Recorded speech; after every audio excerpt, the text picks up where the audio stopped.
محمود غزنوی رحمت الله علیه چې د غزنی نه راخطا شو دا ټول علاقې یې فتح کړې، په هندستان ورغی. نو هندستان یې فتح کړ.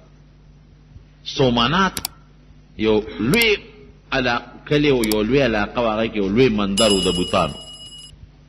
په هغې ورغی او ټول بوتان یې مات کړل. مجاهد و مجاهد محمود غزنوی رحمت الله علیه. نو یې پړه کې مې یو سودا دا وه چې ما به الله وبخي که نه. دیمه سودا مې دا وه چې زه د خپل پلار سوچه زویم که نه، هسې نه چې ته مور مې غلطي نه کړې او پلار مې دا خپل نی پردي وي چې خپل پلار مې سوچه زویم او که نه. او دریم مې پړه کې دا سودا و، دا وسوسه وه چې د نبی علیه السلام یو حدیث دی العلماء ورثة الانبیاء، چې عالمان د پیغمبرانو وارثان دي، چې دا د نبی علیه السلام رښتونی حدیث دی که هسې د چا وینا ده. وی دا سودا مې وپړه کې. نو دی به د شپې راوته او د خپل علاقې په دې رعیت په دې کوڅو کې به ګرځېده، لکه حضرت عمر فاروق رضی الله عنه چې په رعیت ته حال معلومو، په کوڅو کې به د شپې ګرځېده. نو یو ځل د شپې راووته، یو طالب سبق یادو. نو هغه طالب لګیا دی، غریب سره ډیوه نشته، بجلی خو وینه.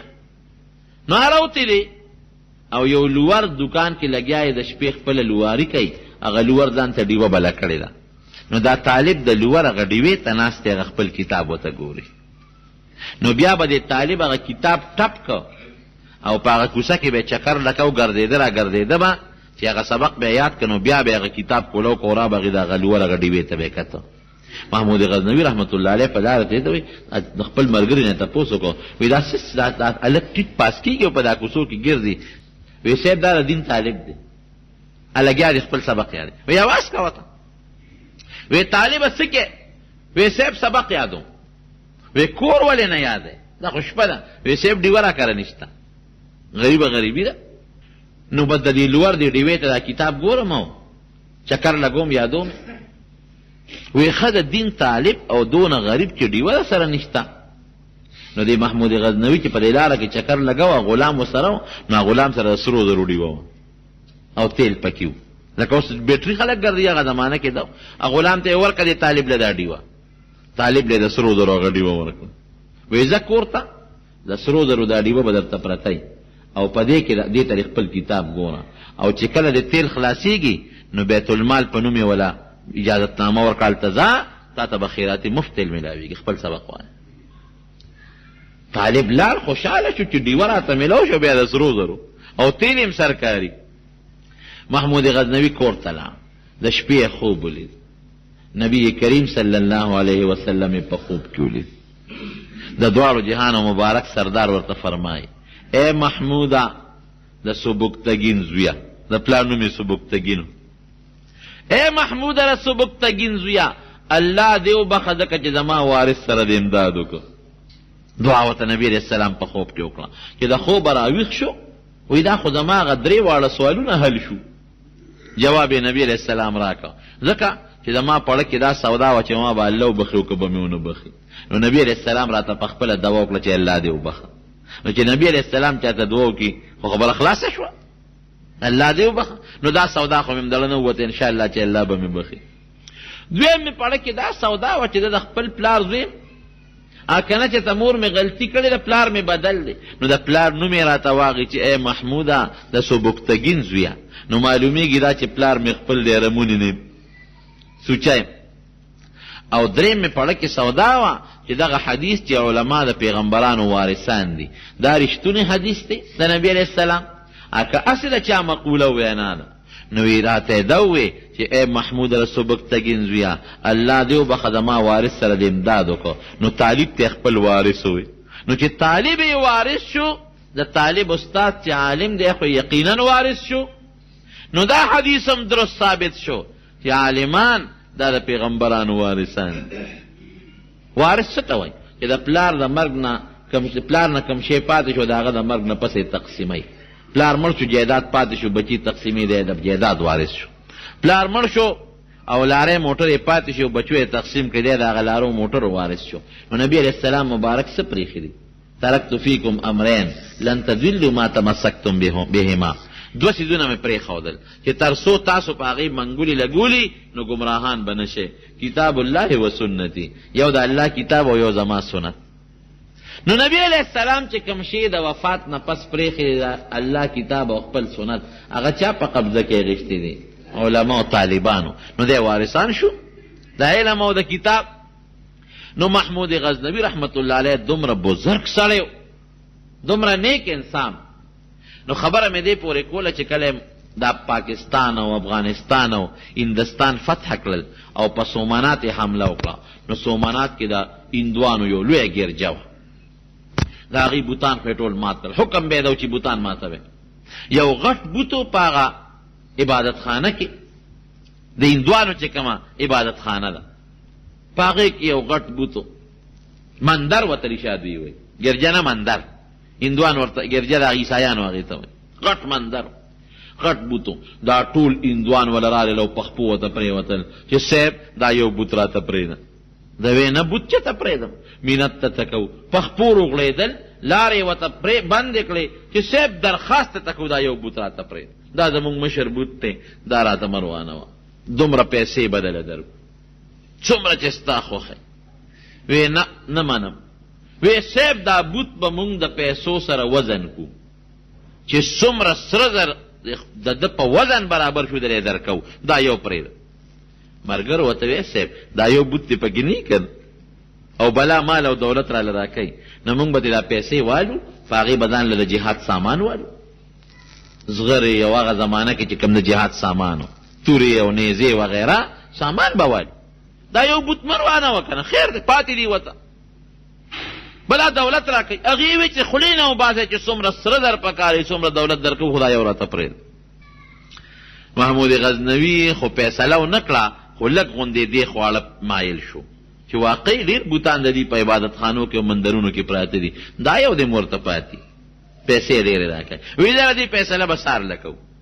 د شپې وده شو، چې وده شو د محشر لوی میدان یې او مخامخ جهنم دی، برقیږي دا اور پکې غرغنډې دي، د محشر میدان. فرشتو ونیوه، څه فرشتې یې راکاږي، وی دې اور ته یې غورځو. محمود غزنوي اوس پریشان یې رپي. نور فرشتې ورته نه نه دا خو مجاهد دی، بادشاه دی، ډېره لویه علاقه یې فتح کړه، دې به اور ته نه غورځوئ. هغوی نیولې د بل لاس نه ځان ته یې راکاږي، دې به جنت ته بوځو. نورې فرشتې ورته وی نه دې اوسه پورې بت شکنو بوتان به ماتول، اوس بت فروش شو بوتان خرڅوي، اور ته یې غورځو. اوسه پورې بت شکنو بوتان یې ماتول، اوس بت فروش شو بوتان خرڅوي، اور ته یې غورځو. بس په دې جنجال کې دې راویښ شو. چې راویښ شو بس په هغه شپه کې هغه خپل دغه فوجان راوغوښتل خلک، اله شابه ما خو خوب ولید، الله را باندې رحم وکړو، شابه دا بوت ماتوئ چې پرې نه دی. چې بوت یې سینګ راونیوه منجوریانو خلکو ته یې وی اخوا شیګنې سرونه نه قلم کوو، نه پرېږدم دا بوت نه خرڅوم، پیسې نه ادم، بوت ماتوم. بوت یې راونیوه، بوت یې څه عجیبه طریقې باندې په هغه مندر کې لګولو. ګوره د ګمراهۍ عجیبه طریقې وي. بوت یې داسې لګولو چې په چته یې ورته مقناطیس لګولو، په ځمکه کې مقناطیس لګولو، ښي طرف ته دیوال کې، ګس طرف ته دیوال کې، اخوا ګیر چاپېره. نو بوت په دا منځ کې ولاړ، هر یو مقناطیس ځان ته راښکه، نه لاندې راته بره مقناطیس راکاږي ځان ته، نه بره ته ځکه لاندې ورته مقناطیس لګي هغې ځان ته راکاږي، نه ښي طرف ته ولې ګس طرف ته مقناطیس ته هغې ځان ته راکاږي، نه ګس طرف ته ځي ځکه اخوا ته مقناطیس په دیوال کې لګېدلی هغې ځان ته راکاږي. په داسې توازن یې دا بوت په دا منځ کې لګولو چې د مقناطیسونو هغه کشش یې ورته برابر کړی و چې په دا منځ کې نه پړی شته او نه تار شته چې ننوتل. هلکه دا بوت په څه پورې ویزان دی، نه ځمکه باندې ولاړ دی، نه تار شته، نه پړی شته. دا څنګه خلک چې به م رالل وی دا خدای دی، ګوره په دا هوا کې ویزان دی، دا زمونږ خدای دی، نه په ځمکه پروت دی، نه په بلشي پورې ویزان او په هوا کې پروت، دا خدای دی. چې محمود غزنوي راغی دیکې ورکوي شي نه لقي، بیا دا چلو کوي دا آبادي روانه کې تاسو چې یو دیوال یې څنګه روان کو، د هغې هغه مقناطیسي هغه سیسټم چې ای ختم کو، بوت په شلق دی بل دیوال راوتښتېد، دې سره وجنګېد، دې مقناطیس ځان ته راښ. او دا خو په دیوالونو کې ورته مقناطیسونه لګولي دي. خیال دی نه؟ زمونږ په دې علاقه کې یو تعویزګرو دا تعویزونه به دا کوډې موډې به یې کول، نو کټ کې به چې خضراله اکثر دا خځې په دې مصیبت اختی نو کټ کې به خم پالنګ به د کوټې په دامینس کې خښ کړو دا کې ایښو دی نو چې څوک باید دلته کښېنه اوس به د غیب عالم تعویز د دلته راوغورځوي نو تعویز په هغه کټ کې را پرېوت وایي ګور د غیب عالم راوغورځو نو زه ماشوم هم زه ورته یو ځل تللی چې زه لاړم دروازه مې کولاو کړه نو غوسه خو یې راته وکړه وځوي باسه ته دلته کوټې ته څه له راځې خو ما ننداره ولیده هغه شی مې ولیده په دیوال کې سوړه کړې او پکې پیپ لګولو نو هغې کې تعویز به کېښود نو هغه خاوند به هغې ته نه پوکې ورکړ نو دلته به را پرېوت داسې لوبه په خدای یقین کوه حیران به شي موږ خلکو سره پیسې هم ډېرې شوي او چې تا پېژنې که نه تعویز دله کوم سبا راشه چې سبا ورشې نو کوډه جوړه کړي نو د پلار قبر ته یې له خښه کړي همغه خښه کړي نو ته به ورشې لاړ شې د بابا د قبر سر ته یې له کوډه خښه کړې ده نو چې ته ورشې راوې باسې خو ده خښه کړي نو ګوره د غیب عالم هلکه د غیب عالم نشته پیریان شته او پیریانو سره غیب نشته غیب چا سره دی الله سره سلیمان علیه السلام په خپله جومات جوړو په پیریانو یې عمل کو قرآن کې الله وایي اوس موږ قرآن نه انکاریان یو نو څه به کوي جومات یې جوړو دی کې مرګ وخت یې راغی یا الله اوس به څه کوم دا خو که زه مړ شم او د پیریانو ته پته ولګېدله نو دا جومات دا کار خو دوی نیمګړی پرېږدي وایي داسې وکړه چې کښېنه په دا خپل ممبر او دی کې ځان ته د امسا کېده زه به ساتم هغه امسا یې دقه چې ځنې ته پرته ده او الله ته یې وویسته سلیمان علیه السلام پیریان لګیا دي کار کوي چې کار کوي د دقسې امسا دغه ته ځنې ته اړمه ده پیریان په دروازه کې راښکاره شي ګورو سلیمان بل ته وایي هلکه هغه په ممبر ناست دی ښه بېکار کوې جومات پیریانو جوړ کړو اوس دې مړ دی غریب سات یې وتېره جومات جوړ شو چې جومات جوړ شو چېرته ویلنه راغلي دي د پیغمبر وجود ګوره الله ساتي ښه هغه ځمکه نه خوري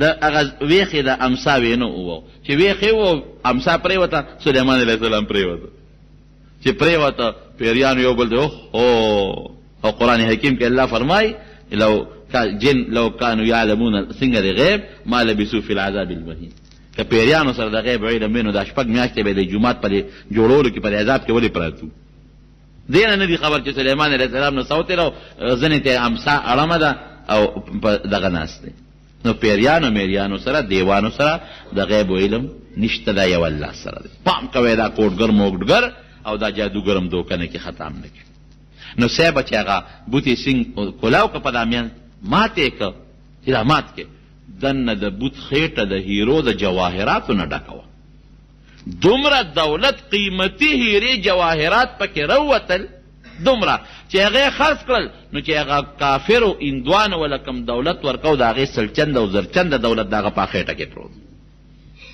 وره بوت شکن شو بوت یې مات که دولت د هغه په خېټه کې پروت و هغې په بوت څه کول خو هغې دې ته کتل د مارونو نو بوت پرستي بوتان جوړول بوتان خرڅول بعضې خلک زمونږ په دې دغه کې ګرځي په دا ډېرو میرو کې د هغې نه بوتان نه وباسي خرڅوي دا لا ډېره لویه ګناه ده چې ته یې خرڅ کړې خو هغې هلته کې اورس عبادت یې کوي یا په عجیبګرونو کې کېدي نو معیشونه پې کوي نو بوتان جوړول بوتان خرڅول دقه رنګې د زیروح تصویر یا ځان سره ساتل بې ضرورته د ضرورت هغه مې درته وښو دا ټوله ګناه ده الله دې موږ د دې نه محفوظ وساتي عبدالله ابن ابی لوی منافق دی شوی رئیس المنافقین به وته منافقانو سردار په جبه خو مسلمانانو نبی علیہ السلام سره باندې جنگونو لامت جهادونو غنیمت به مو ګټاو دغه ځان به مخو چې ګنې زه خو مسلمان او چې کله به موقع مونته د نبی علیہ السلام د خلاف نو منافق او موقع به نه ضایع کول یو جهاد کې نبی علیہ السلام سره مرګري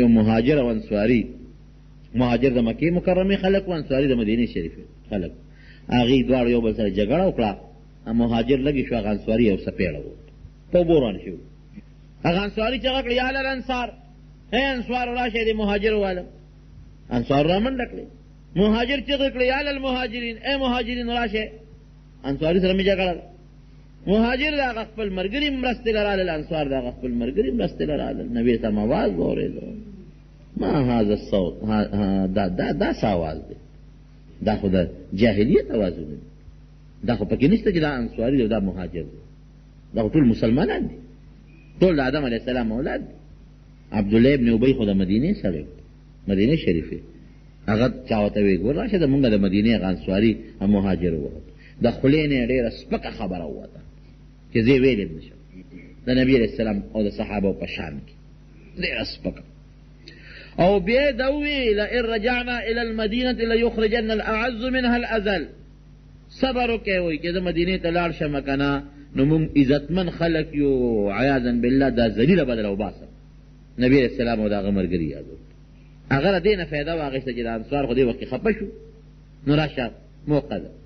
انصار ورته په قلار کې نه کاکا دا خو هغه په وخت کې سړي باندې د قومیت هغه غلبه غوندې راشي. مهاجر خو زموږ وروڼه دي، انصار او مهاجرین داسې وروڼه او داسې چې داسې به د مور سکر وروڼه هم دي. خو دا خبره یې د خولې نه ووته. یو صحابي فرمایي نبي علیه السلام له ورغلم چې د الله رسول عبدالله ابن ابی خو دا خبره وکړه، دې زر راوغوښته، دې خو راشه تا دا خبره کړې، قسم یې وخوړه ما نه ده کړې. هغه منافق و. صحابي وایي چې خفه شوم وایي نبي علیه السلام ما ته یې ګوره دروغ وایي په سړي باندې. بس ډېر خفه شو چې مدینې شریفې ته څنګه نبي علیه السلام ورسېد. الله دا آیات نازل کړه چې دا خبره دې منافق کړې ده چې که موږ مدینې شریفې ته واپس شو نو موږ عزتمن به دا ذلیله وباسو. د دې عبدالله ابن ابی منافق زوی دی، د هغه نوم عبدالله. راغی نبي علیه السلام ګوره ایماني جذبه دې کړه، الله رسوله زما پلار ستا په شان کې ګستاخي کړې. او عبدالله کړې وی ما دا اورېدلي چې ته زما د پلار د مرګ اعلان دې کړی او وجنې نو په بل چا مه وجنه سید. که زما د پلار وجنې نو ما ته حکم وکړه هېڅ چا باندې مړ نه کې. اوس به زما د پلار سر ستا د خپو کې دلته پروت اوس 2 منټه کې دله د هغه سر بل چا مړ نه کې. دې ته ایماني غیرت. پلار یې د نبي علیه السلام په شان کې او صحابه په شان کې ګستاخي وکړه. ورته وی نه پرېږدم یې چې زما پلار دی خو سر ته قلم کوم درته یې راوړم. وی نه دا کار به نه ما نه د هغه د مرګ اعلان کړی دی او نه تا ته ویم چې ته یې مړ کړه. داسې به نه سره د دې نه دی لاړ د مدینې شریفې نه بار ووت. دا پلار یې په ساري باندې سور را روان و، دی بله مخې له ورغی. د پلار یې دا خیال د عبدالله ابن ابی چې دا زوی مې جوړ ملاقات له راغی راکوشه. پلار یې دا اس نه راکوز کړو، د دغه ګریوان نه یې کلک ونیو. دې زوی دا خپل پلار د ګریوان نه ونیو او ورته وایي بچې ته زما زوی نه عبدالله ویم. او د دې دواړو یو بل سره دومره مینه وه چې دومره مینه د پلار او د زوی چا سره وم نه، یو بل سره وم نه، چېرته د بله دومره مینه وه. ته زما پلار بچې نه یې وی ولې زما ستا هغه مینه؟ وی بلکل بابا زما تا سره ډېره مینه او ستا ما سره ډېره مینه، خو د رسول الله مبارک نه خو تا سره مې مینه زیاته نه ده. د ټولې دنیا په مقابله کې تا اخلم ته مې پلار یې، خو د رسول الله مبارک په مقابله کې تا باندې لاړ نه ټوکم. ته څه شی تا زما د ښکلي پیغمبر په شان کې دا ویلي دي چې هغه بېعزته دی او زه عزتمن یم؟ دا دې ویلي دي؟ توره یې ورپسې راوویسته وې سر ده نه پرې کوم پرېږدم دې چېته ای بچې داسې کې پرېږده بچې مچې دلته پرېږده سر دې پرې کوم. اوس به دا وې انا الاذل وهو الاعز، دا به وایي چې زه ذلیل یم او دغه ښکلی پیغمبر عزتمن دی. که دا دې ووایي پرېږدم دی او که دا دې ونه وایي سر دې پرې کوم. نو دا پلار یې څه وایي دغه منافق وایي انا الاذل وهو الاعز، ستاسو دا پیغمبر چې دی دا عزتمن دی او زه ذلیل یم. بیا ووایه بیا یې پرې ووایي بیا ووایه 3 ځله یې پرې ووایي نو پلار نه ګرېوان یې ونه پرېږده.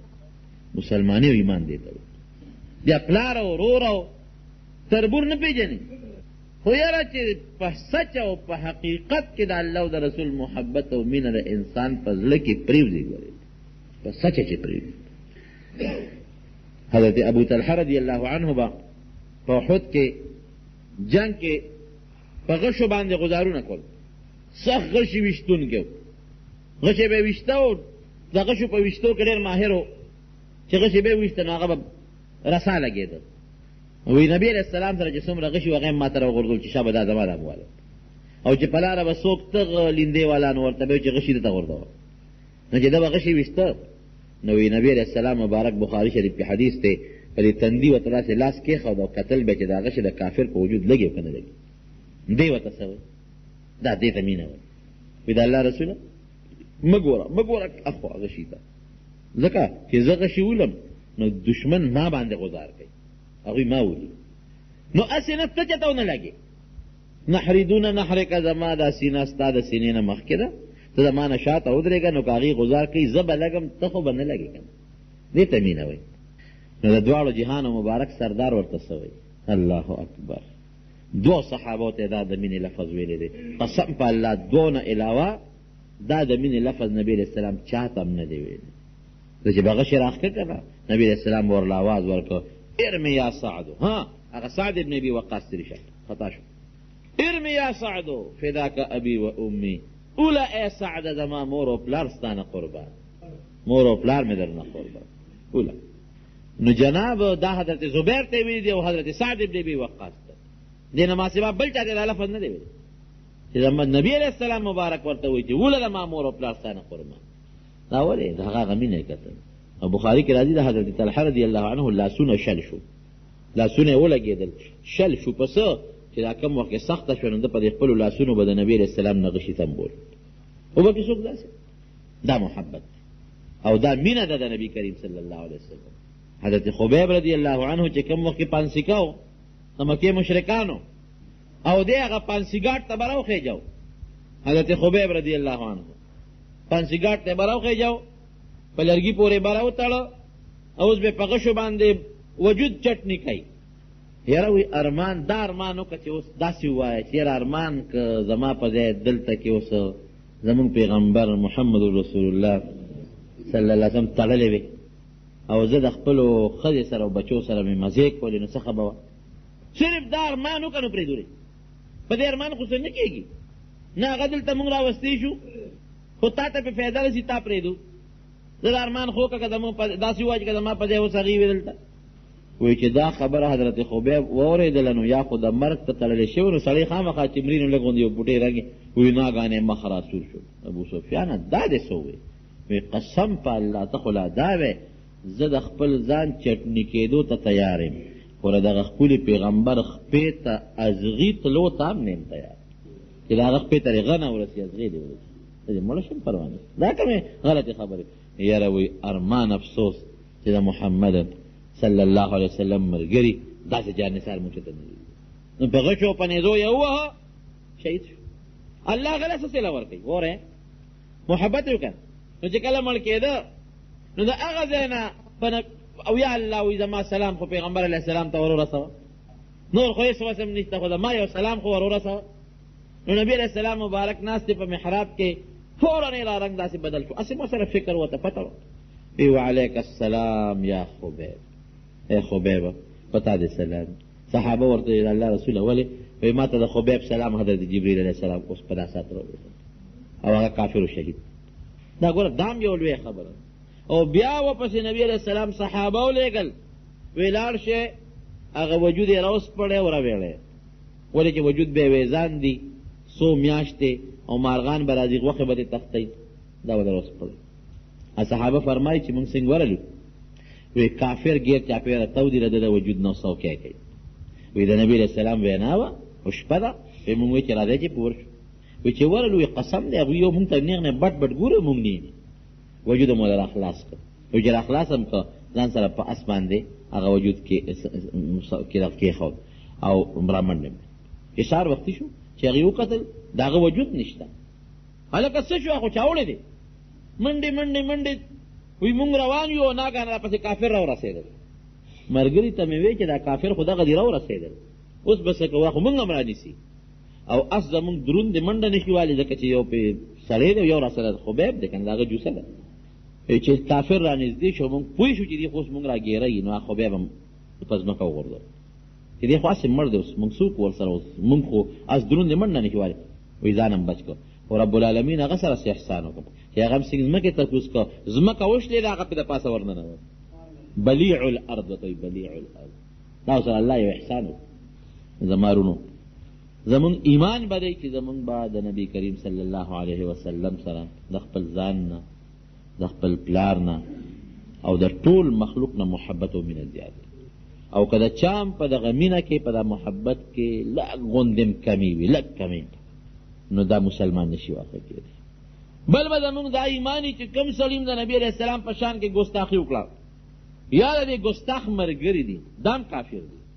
او ما درته ووایي چې زمونږ د محققین او علماو دا مذهب دی چې مسلمان مرتد شي او توبه واسي خو مسلمان بشي د کفر نه به خو که د پیغمبر په شان کې کنځل او ګستاخي کړي په توبه نه مسلماني او چې مسلماني د هغه په زړه کې به د الله او د رسول سره مینه خامخی او چې مسلماني نو چې د الله او د رسول څوک ګستاخي وکړي د دا الله خو دې څوک ګستاخي وکړي زمونږ خالق دی زمونږ مالک ژوند دغه را کړی دی مرګ په یو ځل مرګ دی که عزت هغه را کړی دی دا چې څه دي دا ټول الله را کړي دي نو چې مسلمان یو په الله ایمان د الله ګستاخي به برداشت کړي رسول الله مبارک څومره احسانات دي مونږ سره قسم په الله چې دا مونږ مسلماني د هغه د برکت دا زمونږ دا چې الله ته سر لګو دا سجده ورته کوو دا وایي سبحان ربي الاعلی سبحان ربي العظیم دا د چا د برکت نه دا د رسول علیه السلام د برکت قسم دې زه خو ووایم دا الله رسول ستا ډېر لوی احسان دی په موږ باندې ما چې مدینې شریفې ته لاړم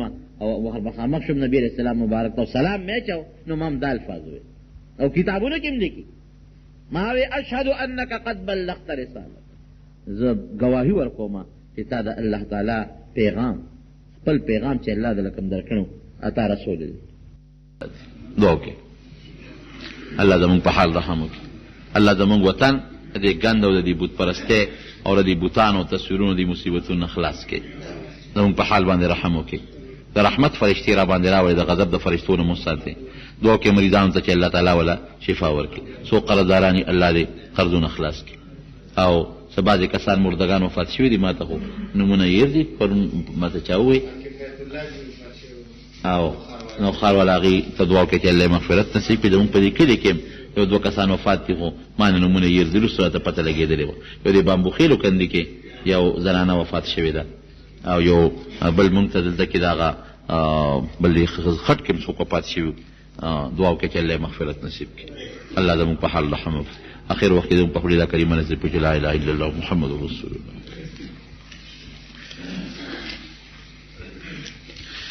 نارینه اولاد خواهش یې د څه وظیفه یا نو اعمال خو شته دی څه تعویض هم وي او الله نه سوال هم کوي چې الله وله ورکړي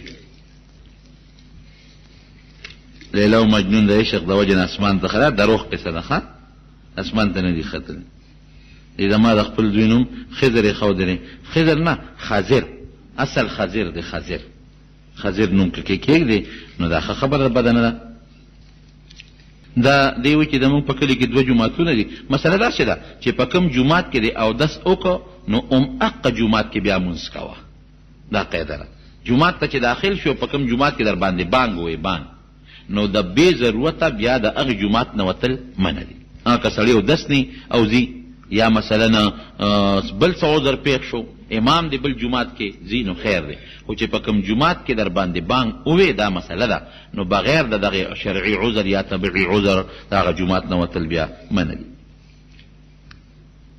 دا نور مسائل دي دا که بیا بله جمعه به وي مخ ناوخته دي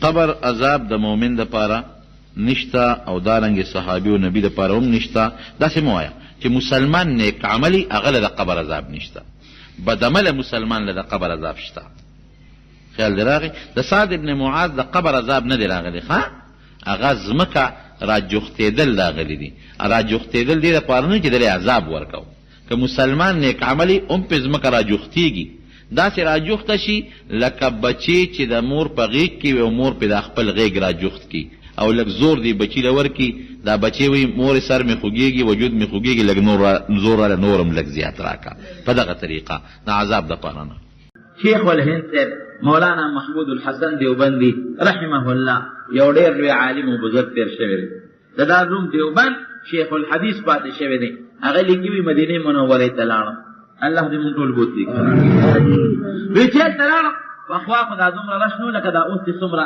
رش دی او خلک زیات دي وی مدینه منوره کې یو ځای کې ډېره وی هلته به م ډوډۍ وخوړله یو کمره کې نو وی بیا یو کړکۍ وه او د هغه کړکۍ نه به م د ډوډۍ هغه چې کوم باقي پوټي به پاتې او به م د بار وغورځول لکه یو طرف به ورته به م وڅنډل هغه دسترخوان به م وڅنډه وی یو ماشوم به راته داسې راکوټې غوندې بچې وی چې هغه به راغی وی هغه د کړکۍ شاته به ودرېده او د ډوډۍ هغه پوټي به یې راغونډول وی هغې نه به یې څه وخوړل او څه به یې په خپل څادر کې واچول وی بیا به بلې کړکۍ له ورغی د کاجیانو به ډوډۍ خوړه او د کړکۍ نه بار به یې هغه پوټي غورځول هغه سړی ډوډۍ به یې غورځولې ترکاري به یې غورځوله وی دغه ماشوم به په دې کړکو ګرځېده او ډوډۍ پوټي به یې راغېستل څه به یې خوړل او څه به یې څادر کې چول اوړل به شیخ الهند صاحب فرمایي وی یو ورځ مې دا ماشوم د لاسه ونیو چې بچې دا ته څه کې دا ته څه کې او دا پوټي چې غونډی دا کم خوړې وی هغه ماشوم ما ته وی چې زه یتیم یم یو مې مور ده او څه مې رونه خویندې دي او زمونږ هېڅوک نشته چې مونږ له ګټه وټه وکړي. مور مې په پرده کې په کور کې ناستی او زما نور رونه م یتیمانان ماشومان دي، زه پکې مشر یم او دا مشر م د 12 کالو، زما هم څه مزدوري نشته. نو زه دقه د حاجیانو په دې کړکو باندې ګرځم او چې دې که مې ډوډۍ وغورځئ دقه ډوډۍ راوچتوم. نه هغه څه پخپله وړم او څه مور له وړم او څه هغه ماشومان رونه خورو. دقه زمونږ خوراک دی. ویړه مې ډېر زیات خفه شو چې یا خدایه دې ماشوم ته ګوره او د پیغمبر علیه السلام د کلي ماشوم ته ګوره او د دې ماشوم دې جون ته وګوره. وی ما ورته بچې د کوم ځای وی ما ته وایي چې الحمدلله د مدینې منورې. ګوره حمد د خدای پیدا کړ. وی ما ورته بچې د بار نه راغلی یې دلته اوسېږې او که نه ذاتي د مدینې منورې. وی ما ته وایي چې نه الحمدلله من اولاد الانصار، موږ خو د پیغمبر علیه السلام د انصارو په اولاد کې یو چې کوم د نبي علیه السلام د مدینې منورې خلک وی چې دا لفظ یې د خولې نه ووت بې اختیاره مې وجړل چې یا خدایه انصار خو نبي علیه السلام فرمایي داسې به کمیږي لکه مالګه چې سینګ اوړو کې داسې به لږ پاتې شي، داسې لږ انصار پاتې دي او دا ماشوم په دې فخر هم کوي چې زه د نبي علیه السلام د انصارو بچی یم او د هغې د اولاد نه یم او دا د دې رزق دی دا ډوډۍ ده. وی ما ورته بچي یو کار نه کوې. وی ما ته هغه ماشوم وایي چې بابا څه وی؟ وی مې چې داسې چل وکړه پلار دې نشته وی نه، سرپرست دې نشته وی نه. وی مې چې داسې چل وکړه چې ما سره لاړ شي هندوستان ته. دارالعلوم دیوبند یو لویه مدرسه ده، زه به ځان سره هغه مدرسه کې داخل کړم، علم به در باندې وکړم، الله به درنه یو ډېر ښایسته ښکلی عالم جوړ کړي او داسې به ځان سره ساتم لکه پلار چې بچې ځان سره ساتي. زما به لکه د زوی غوندې او زه به ستا لکه د پلار غوندې خدمت کوم او ډوډۍ به هم در کوم، جامه به هم در کوم ما سره دی او چې خدای پاک د نه ښکلی عالم جوړ کړي بیا دې خپل وطن ته راځه. بیا هغه ماشوم ډېر خوشحاله شو چې بابا دا خو ډېره ښه خبره چې ما نه خدای عالم او ملا جوړوي. مې چې زه مونږ سره سلا وکړه په پلاتکي تاریخ به مونږ روانېږو نو که ته دې قافله کې مونږ سره به روان شو. وی ډېره ښه ده. وی په هر صورت هغه ماشوم مې رخصت کې لاړ. وی یو ورځ زه را روان یم او د جومات نه مسجد نبوي مبارک نه بار ته راووتم. نو چې سړی بار ته راوځي باب السلام باندې یا باب جبریل باندې نو د نبي علیه السلام د روضې مبارکې د پاسه چې کوم شین ګمبد دی هغه پرې ښکارېږي. حاجي صاحب محمد امین وایي که نه وی شین ګمبد نه را بهر شه محمد رسول الله، د امت د حال خبر شه محمد رسول الله، ټول وایي صلی الله علیه وسلم. وی داسې مخامخ چې وته ګمبد مبارک ته ولاړي خلک چې وځي وی دا ماشوم راته راغی. وی ما ته انتظار کې ولاړو. وی ما ورته وی چې بچې رالې؟ وی او کاکاجي راغلم. وی ما ورته وی چې مور سره یې زما خبره وکړه مشوره دې وکړله؟ وی ما ته وی چې او کاکاجي مور سره یې مشوره وکړه. وی مې چې څه وویل درته مور؟ وی کاکاجي مور خو مې ډېره خوشحاله شوه چې بچې بلکل لاړ شه ورسره. زه خیر دی لاول خو د خدای عالم که چې ملا درنه جوړ شي او که عالم د نه جوړم نه شي که نه نو دې بابا سره لاړ شه. زه ستا د یو کس د نفقې او د ډوډۍ نه خو به خلاصه شم که نه. دومره په هغه مور د بچو بوج چې که علم هم نه کې که نه خو زه د ډېرو بچو یتیمانان راته را په غاړه دي یو کس ډوډۍ خو به د بل په غاړه ور ووړي که زه ستا ډوډۍ نه خو به خلاصه شم که نه او ځکه علم دې وکړه ښه وکړه دې ونه وی مور مې ډېر وی چې دا ټکې راځوي دا زړه مې داسې درد وکړ چې خدایه یو مور نن د دې خبرې تقاضا ورمان کوي چېرې یو بچی مې د بل په غاړه شو ډوډۍ ورکوي او دې د نفقې او مجبوره مو غریبه مور یې کړه خو د حیا ښځه او باخ یې مزدوري نه کوله. وی ډېر مې خفه شوم چې بچې ډېره ښه ده افلانکې به زمونږ قافله دي او بس زمونږ بلډینګ ته راغله چې ځان سره دې بوځو. وی ما ته وایي وی چې زه ترې روان شوم ما ته کاکاجي له غوندې ودرېږه قف یا عم لږ ودرېږه. وی ودرېدم. وی چې ودرېدم نو یې ما ته داسې د شین ګمبد مبارک ته وکتل. یې ما ته وایي چې ته ما کوم وطن ته بوځې دا هلته شته دا ګمبد هلته شته؟ وی ما بس پوه شوم چې ماشوم هوښیار سړی دی. وی مې بچې که دا ګمبد هلته وې دلته مونږ څه کول خو دا خو هلته نشته نو مونږ پیسې لګوو وخت ضایع کوم خو همدې له راځو که نه که دا هلته وې دلته مې څه کول. وی ما ته وایي کاکاجي خفه کېږه ما دا نارې مې قبولې دي دا ټوکړې مې قبولې دي دا سپورې مې قبولې دي دا جانو دا پسخوردي او دا ډوډۍ به ټولوم لیکن د دې ګمبد پرې ښودو ته تیار نه یم. نه مې علم پکار دی نه مې مولی پکار نه خو دا ګمبد نه پرېږدم. رونو دا ولې هغه په زړه کې د نبی کریم صلی الله علیه وسلم عشق پروت دی. د چا په زړه کې چې د پیغمبر علیه السلام عشق او محبت پروت دی، د هغه د در و دیوار او د کلي سره به محبت کوي، د هغه د احادیثو سره به مینه کوي، او د هغه د خبرو سره به محبت او مینه کوي. نو زمونږ د خدای او د پیغمبر سره مینه محبت رونو شته او که نشته؟ جواب راکړئ. ټول وایي الحمدلله مینه شته. نو مونږ به د خدای د کتاب سره او د پیغمبر علیه السلام د احادیثو سره مینه او محبت کوو. عالم سره ولې مینه محبت کوي؟ په دې نیت کوه، په دې نیت مه کوه چې سپینې جامې اغوستې دي او زما کلي کې اوسېږي، نه په دې نیت چې دی د خدای او د پیغمبر د کتاب عالم دی. یو حافظ سره ولې مینه کوي؟ لکه دا حافظ صاحب دی، د دې حافظ صاحب سره تاسو ولې په دې خیال مینه مه کوئ چېرې دې دلته زمونږ په دې کلي کې اوسېږي او یا دې معذور دی مثلا د باندې سره مدد او مهرباني پکار ده، نه په دې نسبت چې د خدای د کتاب حافظ دی، د خدای د کتاب خدمت کوي، په دقه نسبت د سره تاسو محبت او مینه کوئ. دا محبت او مینه ستاسو د سره نه، چا سره ده؟ بیا د الله ذوالجلال سره مینه او محبت دی. او چې څوک د خدای سره او د خدای د کتاب سره مینه محبت کوي، رونو د هغه نه سعادتمن او عزتمن خلق ولې په مخ د ځمکه نشته.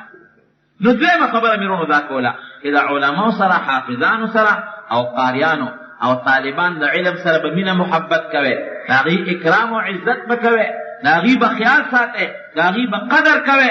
او چې بیا کښېنې مونځ کوئ، یا خدایه که ما د طالب قدر وکړو، یا خدایا که ما د حافظ صاحب قدر وکړو، که ما دوی ته سلام وکړو او د دوی سره مینه وکړه، نو خدایا خالص تا د کتاب د مخه یعنو چې تاسو دا چل وکړئ د مانځه نه پس او خدای نه داسې سوال هم یې وکړئ چې خدای زه خو ستا د کتاب د مخه د دوی قدر کوم، نو خدای تم زما قدر او عزت وکړئ.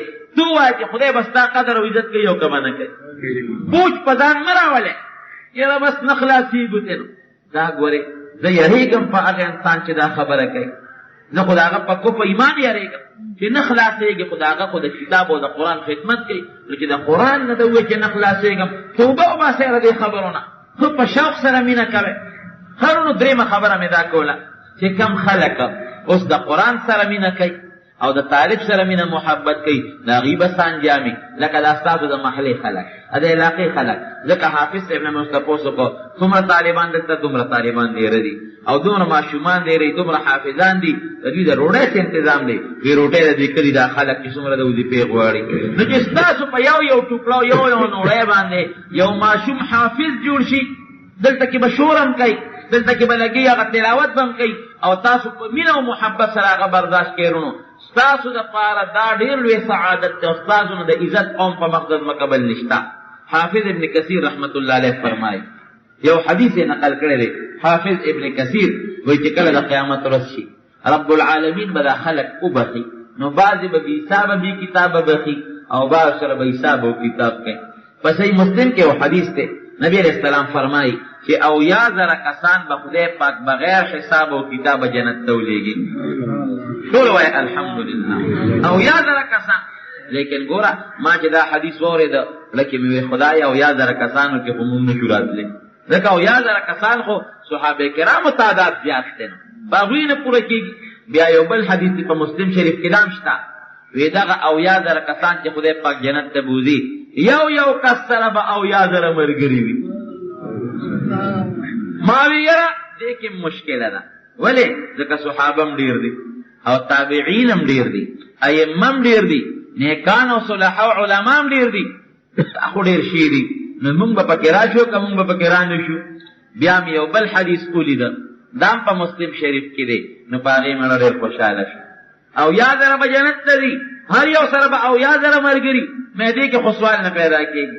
بل مې ولید چې بیا به خدای پاک 3 لپې راوالي او جنت ته به یې وروځي. نو مې چې د خدای په لپه کې را نه شي، نو مونږ نه زیات بې خونده بیا بل نشته. نو دا خو انشاءالله زمونږ تمه ده چې د خدای دومره لپه ده چې انشاءالله مونږ به پکې راشو. ټول وایي الحمدلله، دا د خدای رحم دی. وروڼو ولې چې خدای پاک مونږ ته ایمان را نصیب کړ او خدای پاک د آخر زمانې د یو ډېر بهترین پیغمبر امتیانو ګرځولو. ځکه زمونږ د پیغمبر علیه السلام نه غوره پیغمبر په ټولو پیغمبرانو کې نشته. یو د خدای نه مرتبه کمه ده، نوره د هر چا نه زیاته ده. ټول وایي الحمدلله چې دومره عظیم پیغمبر خدای راکړه او عظیم کتاب خدای راکړه قرآن حکیم، او خپل امت خدای جوړ کړو نو چې دومره خدای پاک مهرباني وکړه نو ان شاء الله چې الله به دا مهرباني کوي. دا زمونږ د خدای نه تمه شته او ټول وایي چې الحمدلله دا تمه ده خدای نه. نو دا خلک به خدای پاک بې حساب او بې کتابه ولېږي. هغې پس به اعلان به کېږي چې شهیدان دې روان شي او سفارش دې شروع کړي. هغې به خپل سفارشو کې روان به شي. بیا به اعلان وشي علما دې روان شي خپل سفارش دې وکړي او روان دې شي که څوک بوځي عالمانو ته بوځي طالبانو ته دا چې کوم دا طالبان دي چې جامې شلېدلي دي که نه دا حافظان ځه جنت ته دی به وایي دا نور چې دي که نه شهیدانو ته بوځي دومره کسان بوځي ډېره ښه ده خپل خپلوان مدان سره کې روان به کړي. یا مثلا نور خلک چې شفاعت کوي دومره بوځي ډېره ښه ده. لیکن طالبان او مولیانو ته چې وایي چې ځه هغې به وایي خدای مونږ خو نه ځو. هلکه ولې نه دی اوس جنت ته یو نه ځو دا خو عجیبه خبره ده. ځه جنت ته نه خدای مونږ خو نه ځو. ولې نه ځې خدای پاکه مونږ څنګه لاړ شو وایي دغه مخامخ جنت ته ورځې که نه حساب کتاب خو مې درته معاف کړ او خیراتي م لېږم جنت ته بې حسابه بې کتابه. حافظ ابن کثیر دا حدیث راوړی دی ګوره د نبي علیه السلام وینا وایي خدای نه ځي. ولې نه ځې وایي الله که مونږ ځو د علم په برکت ځو د قرآن په برکت ځو د احادیثو په برکت ځو او دا قرآن او حدیث چې مونږ زده کړی دی کې مونږ سره ډېرو خلکو امدادونه هغې خلکو مونږ سره امداد نه وی کړی نو مونږ عالمان نشو جوړېدی مونږ حافظان نشو جوړېدی. مونږ له چا ډوډۍ را کړې ده چا جامه را کړې ده چا جومات کې مثلا اوسولي یو چا کوټه را کړې ده چا راله اوبه را کړي دي چا راته مثلا بل یو فایده را کړې ده. نو خدایه هغې خلکو په برکت خو مونږ دې مقام ته را رسېدي چې تم بخې نو اوس هغه خلک مونږ پرېږده ولاړ شو خدای دا خو هغوی سره ظلم دی مونږ نه ځو. الله ذوالجلال به ورته وفرمایي وایي ښه تاسو هغه خلک پېژنئ چې کومو خلکو ډوډۍ در کړې ده چا جامه در کړې ده چا کوټه در کړې ده چا را سره امداد کړی دی وی او خدای پېژنو یې وی ځای ګرځئ محشر کې او چې کومو خلکو در سره امداد کړی دی که لږ یې هم کړی دی مټ نه نیسي او جنت ته یې داخل کړي. دارون ستاسو فضیلت دی که نه دی ټول وایي الحمدلله. دې طالبانو سره مینه کول او مرسته کول دا یقینا جنت ګټل دي. امام طبري رحمت الله علیه ابن جریر الطبري دا یو لوی مفسر تېر شوی دی. بعضې حضرات وایي چې دا معتزلي لیکن محققین علما وایي چې نه معتزلي نو ښه سړی بصورت ښه سړی و حافظ و د قرآن حکیم او د قرآن حکیم مفسر مو دې لیکي په خپل تاریخ کې وایي موږ په هندوستان کې یو ځای کې اوسېدو موجوده انډیا چې کوم دی بهارت هندوستان کې یو ځای کې اوسېدو یو استاد نه زده کړه کوله حدیث هم دین هم ترې زده کوو. وایي موږ سره خرچه خلاصه شوه چې خرچه خلاصه شوه نو یې ملګري راغونډ شو چې ځای چې زه خپل وطن ته به لاړ شو او چې پیسې راوړو نو بیا به راځو. لکه مثلا چوټي وشي یا خرچه خلاصه شي نو طالبان خپلو کورونو ته لاړ شي ځان سره خرچه راوړي نو بیا راځي. موږ وایي چې خرچه به راوړو بیا به راشو. بستر یې وتړلی وایي چې د جومات نه کوز شو په لاره ځو وایي هلته کې یو هندو کاکا دا یو کافر هندو دا چې کوم مشرک د بوتانو عبادت کوي وایي دا چې دی نو دی اوس د یهودي یو یهودي سړی دی دا یهودیان دا چې تاسو ورته اسرائیل وایي دا یهودي سړی دی او دکاندار دی چې مونږ په لاره ځو وایي هغه راپاهي طالبانو څه کوئ مونږ ورته وایي چې یاره بس زمونږ دغه خلاصه شوې د خرچه او خپل کلي ته وطن ته واپس ځو. وایي چې سبق هم خلاص دی مونږ وایي چې نه نو بیا به راځئ مونږ وایي چې او وایي داسې کار وکړئ چې دی خپل جومات ته او خپل سبقونه وایه او چې ستا څومره خرچه کېږي راځئ زما د دوکان نه سودا کوئ دغه د کریاني دوکان. مونږ داسې یو بل ته وکتل چې یاره دا یهودي سړی دی کافر دی او دا څنګه دا سړی به په مونږ خرچه وکړي مونږ مسلمانان یو د خپل کتاب خدمت کوو. وی هغه راته وایي چې نه خفه کېږی ما ځای واپس شي. وی خیر هغه بسترې یې رانه واخېستې جومات ته یې دننه کړې او هغه بسترې یې راله وسپړدې چې څومره ستاسو ډوډۍ پکاري پیسې هم پکاري جامه پکاري زه به در کوم تاسو هر څومره چې موده چې دلته کېږئ. مونږ وایي چې ولې وایي چې ستاسو هم د یو آسماني کتاب خدمت کوئ لکه دا زمون حافظ صاحب او د شاګردان چې خدمت کوي د کوم کتاب خدمت کوي د قرآن. تاسو هم د قرآن د یو آسماني کتاب خدمت کوئ او زما په یو آسماني کتاب باندې ایمان دی چې تورات دی زم یو آسماني کتاب منم او تاسو هم یو آسماني کتاب خدمت کوئ نو بس بس تاسو خدمت کو.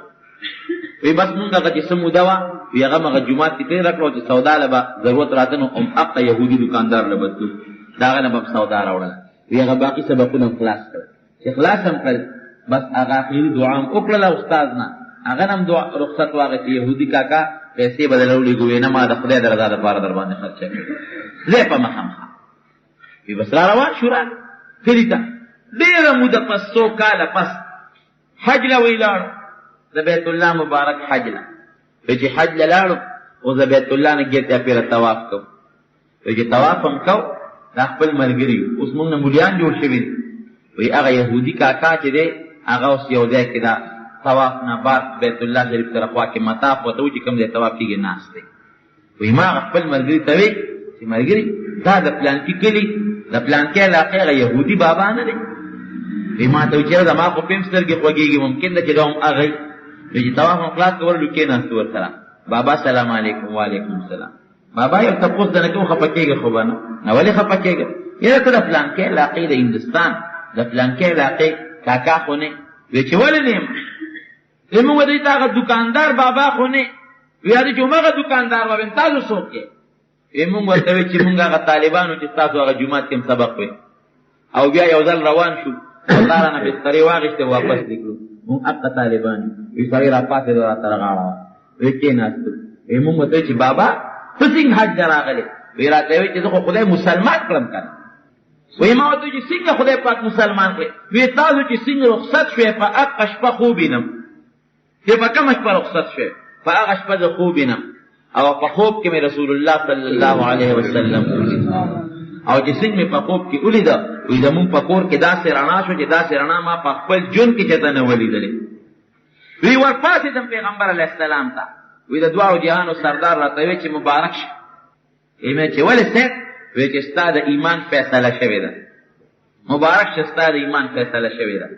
وی راویښ شو وی خدای ته مې وی چې خدای د مسلمانانو پیغمبر مې په خوب کې ولید او هغه شپه کې مې خدای راویښ کړه چې د مسلمانانو پیغمبر مې په خوب کې ولید او د قرنګي ما ته وی چې مبارک شه او ستا د ایمان فیصله شوې ده ځکه تا زما د طالبانو خدمت کړې ده زما د طالبانو خدمت کړې ده د ایمان فیصله دې شوې ده وی خدای مې وی چې سړیا ما مستا خوب ولید ما د مسلمانانو پیغمبر په خوب کې ولید او کور کې مې راڼه ولید او ما ته وی چې مبارک شه ستا د ایمان فیصله شوې ده وی 14 کسان زمون په کور کې وو او 14 واړو په دغه شپه یو شان خوب لیدل ټول لاړو د جمعات امام لا د مسلمانانو هغه وخت ایمان وروړو خدای پاک مسلمانی را نصیب کړي دارونه طالبانو خدمت یو عالم لیکي وی شک میو یو سړی دی هغه وی شک میو شک وی زما په دې کې شک په درو سيزونو کې مې شک یو مې په دې کې شک چې العلماء ورثه الانبیاء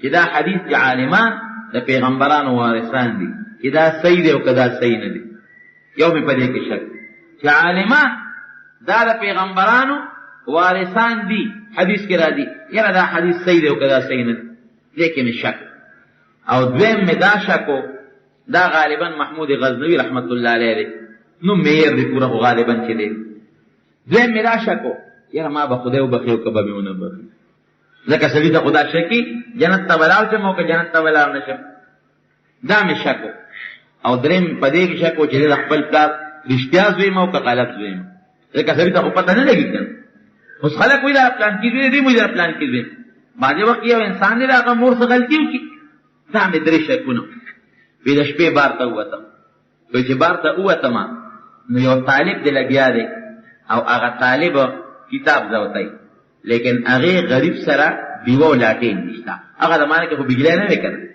یو زرګر لګیا دی دیوه ځان ته بل کړی د خپل کار کوي وی دا طالب بورغه د زرګر هغه دیوه ته کتاب وکړه چې کتاب به وکړ بیا بر روان شو نو خپل دور به شروع نو چې بیا یو ځای کې خطا شو لکه حافظ دی مثلا خپل قران یاد نو بیا به ورغه نو بیا به هغه دیوه ته کتاب وکړه د غریب دیوانه و شمنه و چې په خپل کتاب وکړه شمن نشته دیوه نشته دی بادشاہ سره نوکر روان دی یو د سرو زرو دیوه وسره ده د سرو زرو او هغه بل ځکه دین په لار دی چکر لګی وی یاره دا څوک دی دا لګ وی دا قرآن یاد دی یا دا حدیث یاد دی یا بل د دین کتاب یاد دی وی دا دې څه کوي هغه دیوې رچې منډه وی وی دې غریب سره دیوه نشته نو کتاب کې دې غلطي شو نه هغې ته ښایي وی تا دیوه دې خوا راشه راویې غوښته وی دا دیوه والا دا ستا کې کتاب پې ګور د سرو زرو دیوه هغه طالب له ورکړه طالب خو خوشحاله شو دی راغی ودش نبی کریم صلی الله علیه وسلم په خوب کې ولید پیغمبر علیه السلام د دواړو جهانو سردار ورته فرمایي اے محموده د فلان کی زویا خدای دې دله جنت درکړي ځکه تا زما د وارث سره امداد وکړه. خدای دې جنت درکړي زما د وارث سره دې امداد وکړه. چې را پاتې دې درې واړه سوالونه مې حل شو. یو یې خو راته وایي چې فلانکي د فلانکي زویه، دا هم راته پته ولګېده چې پلار مې همدغه فلانکی دی. او بل یې راته ده ووایي چې خدای دې جنت درکړي، معلومېږي دا چې الله به جنت راکوي. او درېیم یې راته ده ووایي چې زما د وارث سره دې امداد وکړه، معلومېږي دا چې عالمان او طالبان د پیغمبر علیه السلام وارثان دي. ورونو چې کوم خلک د طالبانو قدر او عزت کوي او د پیغمبر علیه السلام د وارثانو سره خدمت کوي، د هغې به خدای پاک قدر او عزت کوي. ورونو دا درې خبرې مې ستاسو خدمت کې عرض کړلې. نو به هر صورت حافظ صاحب چې دا کم زمونږ ستاسو دا مشر دی او د جومات کې دلته کې ناست دی او ستاسو د دې قرآن حکیم دلته خدمت کوي. بله ګوره څومره کسان حافظان شو حافظ صاحب؟ 9 کسان. دوی غنیمت دی. او نن دا څومره کسان ناظره وکړه؟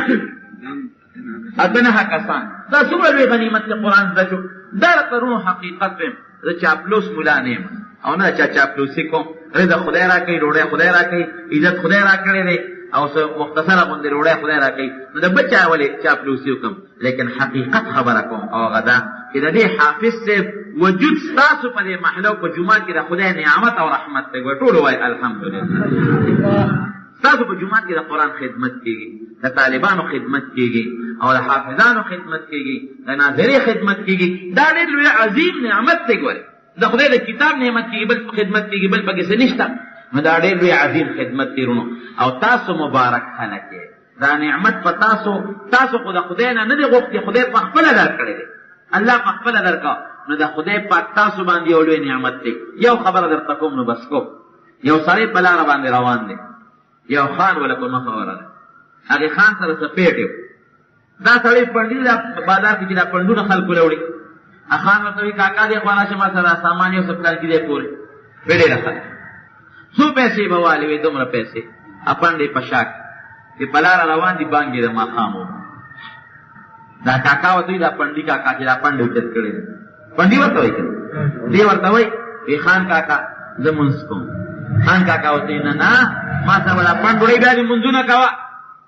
پنډي کاکا هم ښه غیرتمند مسلمان پنډې ورته مغلار کې کېښودې بس وړی. پیسې مې نه غواړم بل چاته په اوږه کوه چې زما مونځ پکې نه دي، پیسې نه ګټم. په دې پورې مې دله راوړه او چې زه مانځه پورې انتظار کوې خو وکړه او که مانځه پورې انتظار کوې د دې راوړو خیراتي کې پیسې نه غواړم ځه وړه. خان بابا سوچ کړی چې دې نه پس به څوک وړي. بابا ښه وایي څونه ټایم لګي په مانځه باندې؟ 15 منټه یا 6 منټه د ماښام مونځ دی. وایي ښه د مونځ وکړه راځه. پنډي کاکا راغی د ماښام مونځ یې حافظ صاحب پسې مثلا نو چې مونځ یې وکړه ورپسې 2 رکعته سنت وکړل. چې د هغې نه فارغ شو 2 رکعته نفل یې شروع کړل. چې د هغې نه فارغ شو ورپسې بیا 2 رکعته نفل وکړل. 6 رکعته خو وابین دی خو پوره کوي. اوس خان بابا وایي چې سړی خو د 5-6 منټو په اجازت رانه لاړ او سړی خو جوړ ما په خیال ورته ورخته. هغه خو جوړ تراویح شروع کړې که تهجد یې شروع کړل. اوس لګیا دي 2 رکعته کوي، بیا 2 رکعته کوي، بیا 2 رکعته کوي او دې د غوسې نه ورته خوټ کېږي. د کله مونځ خلاص کړ او دعا یې ورپسې بیا خوب دا وکړه. یو خو زمونږ د خلکو دعا د لاس بوجت کې بس مخ نه یې نه راکاږي او بس هسې هغه لاس بوجت کې دا چل به وکړي. دا ګورې منه دي رون. نبي علیه السلام فرمایي چې خدای پاک د هغه انسان دعا نه قبلوي چې د هغه زړه د دعا نه غافل دی. بلکې حدیث کې راځي چې دا دعا خدای پاک ته اوچتېږي. نو الله پاک حکم وکړي په دې مخې ولا واپس وروغورځوه. دا مې نه پکار. موږ وایي زمونږ دعا نه قبلېږي څنګه قبوله شي؟ دا الله پاک ته خپل زړه متوجه کړي چې ستا دعا قبلېږي او که دې نه قبلېږي. ورپسې ښه ډېره مضبوطه دعا وکړه چې ورغې خان بابا ورته اوس غوسه دی. ویې لکه تا خو وایي چې 15-6 منټه په مانځه لګي، دا خو مې تا بلا وخت واړه دومره ټیم څو کړی. دی ورته وایي خان بابا نه را پرېښودم. وي زه خو راتلم خو را پرېښودم یې نه. وی چا نه را پرېښودې؟ وی داسې به څوک چې زما مزدور به بند کړي. وی خان بابا نه را پرېښودم. وی وښیه سړی چا نه را پرېښودې؟ وی هغه ذات زه د جومات نه بار نه را پرېښودم کوم ذات چې ته جومات ته دننه نه پرېښودې. ته چې چا دننه نه پرېښودې ته یې ولاړ وې او زما نه خو زیات مضبوط پهلوان او جومات نه خدای نه پرېښودې دې بار نه را پرېښودم. نو وروڼو دا د خدای احسان شو که نه؟ تاسو چې راځي دا د ضرور خبرې مورې دي ډېر خلک په جمعات کورونو کې ناستي ټي ویګان ووري وي سیارونه به اوري تاسو چې دا زړه کې رااله دا علم رامایل شو دا علم لرونو چا رامایل الله پاک ټول وایي الحمدلله نو که تاسو دې جمعات کې دا دین دا درس کېږي دا قرآن درس کېږي دا حفظ درس کېږي دا ناظرې لا درس کېږي دا صرف او صرف د الله مهرباني ده ګورئ ډېر جمعتونه به چې هغې ته به تالي لګېدلي د مانځه نه پس خبره ختمه شوه یوازې مونځ خورونو په مونږ فرض نه دی که نه د خپل کتاب خدمت په مونږ فرض دی که نه فرض دا قرآن زده کول او بیا رونو ما خو زه خو هر شي ته نظر او سوچ کوم د ماشومانو چې دا کوم وخت حافظ ته ورته تلاوت کوم ما د هغې حروفو ته خیال کوم چې غلط وي که ټیک وي نو بیا د یو بهترین قاري نه قرآن زده کول تجوید سره برابر قرآن زده کول دا ګورې حقیقت یو بهترین د خدای پاک یو لوی نعمت او دا حافظان دي په سترګو باندې معذوره دي لیکن د دین خدمت کې دي ته به خدای ډېر لوی مقام ورکوي حدیث کې راځي که نبي اسلام فرمایي کوم انسان چې د هغه سترګې دي او هغه په سترګو باندې ړوند وي او ده پې صبر وکړه د خدای پاک اجر یې پې طلب کړه د خدای پاک به د دې په عوض کې ورله جنت ورکړي یو روایت کې راځي اصبته الجنه او بلکې اثبته الجنه د دې ثواب کې به جنت ورکوم یا دې به دوم په دې سترګو جوړ کړم په جنت ته به یې ولېږم د دې لپاره لوی غنیمت دی دې د خدای شکرې ادا کړي چې دا دومره لوی د قرآن حکیم خدمت د خدای پاک ولې چې سړی په سترګو نابینا دی خو په بازارونو ګرځي سوالونه له خلکو نه کوي یو کوڅې ته یو دکان ته ولاړې پیسې د خیر غواړي الله پاک دې باندې مهرباني وکړه قرآن یې ورته یاد کړ بهترین اواز یې وله ورکړه ښکلې قاریان یې ته جوړ کړل او د قرآن خدمت ته یې کښېنول نو په دین د خدای پاک نعمت او رحم دی مونږ باندې د خدای نعمت او رحم دی هیرون د روس او د امریکې خلک خو زمونږ نه ښکلي هم دي زمونږ نه مضبوط هم دي زمونږ نه پهلوانان هم دي او د دنیا عقل هم زمونږ نه زیات دی لیکن ورشه وګوره ایمان د هغې په نصیب کې نشته او مونږ له خدای ایمان را کړه دا د خدای نعمت دی که نه دی ټول وایه الحمدلله ډېر خلک وایي چې د ویڼو کې به ګرځي او د لښتي به صفا کوي د انسان دا ګندګۍ به صفا کوي او تاسو ښکلې پاکې جامې اغوستې دي او د دین مجلس کې ناست یې بچې سر راولې قرآن ته یې کښېنوې ولې هغه د خدای بندګان نه دي ته خدای روسیې نه شي پیدا کولی ته خدای امریکانې نه شي پیدا کولی ته خدای چوړې نه شي پیدا کولی ته خدای پاک راوستې مسلمان یې کړې د آخرې زمانې د پیغمبر امتي یې کړې قرآن او مونځ یې درته وښو جومات ته یې راوستې د دې نه د الله پاک لوی نعمت بل نشته په دې نعمت به شکریا ادا کوې او شکریا ورونو سره ادا چې خپل بچي به راولې حافظ صاحب ته به کښېنوې چې هغه بچي ستاسو قرآن یاد کړي او هغه بچي ستاسو قرآن زده کړي ګورې یو بچی راولې د 2 کالو چې بچی شي نبی علیه السلام فرمایي مانځه حکم ورته کوه چې د 10 کالو شي بیا په مانځه حکم نه کوي چې راځئ سره بچي خامخا راولې شاته او دروې طریقه د ماشومان دا چې وروسته به ولاړې او بیا علم پرې وکړې حفظ پرې وکړې او د دې حافظ صاحب ډېر لوی قدر او ډېره زه م انشاءالله ډېر اوږده او هغه زیات تقریر کول نه غواړم صرف ستاسو مخکې د یو 3 خبرو ذکر کوم دا 3 خبرې انشاءالله د تاسو پې عمل وکړو موږ نه پې عمل وکړو تاسو واورېدې انشاءالله زموږ د کامیابۍ خبرې یوه خبره د قرآن حکیم فضیلت دا مختصر چې قرآن حکیم څومره د فضیلت کلام دی او څه فایده پکې شته او څه پکې نشته دویمه خبره نو د چا په سینه کې چې قرآن پروت دی یا کوم خلک د قرآن حکیم سره تعلق لري هغې سره به موږ څه کوو او درېیمه خبره چې کوم خلک د قرآن خدمت کوي د هغوی څه انجام یعنې ستاسو څه انجام دی چې تاسو د قرآن حکیم خدمت کوئ تاسو له څه مرتبه ده دا 3 خبرې دي اول د قرآن حکیم متعلق مختصر خبره نو ما د الله ذوالجلال د پیغمبر پاک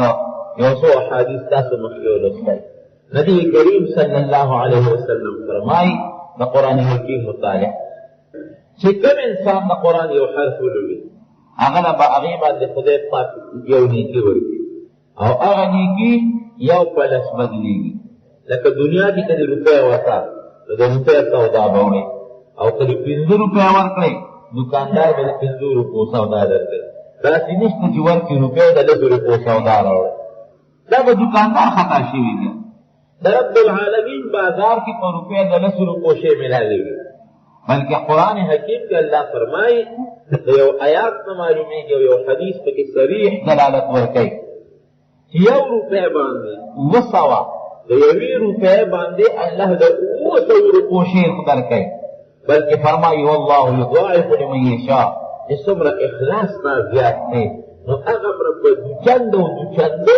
رب العالمین تعالی هغه خپله سودا درکوي. بیا فرمایي نبی علیہ السلام وینه دا نه وی چې الف لام میم یو حرف دی. قرآن حکیم کې لومبی راځي الف لام میم دا یو حرف نه دی بلکې الف ځان له حرف دی او لام ځان له حرف دی او میم ځان له حرف دی.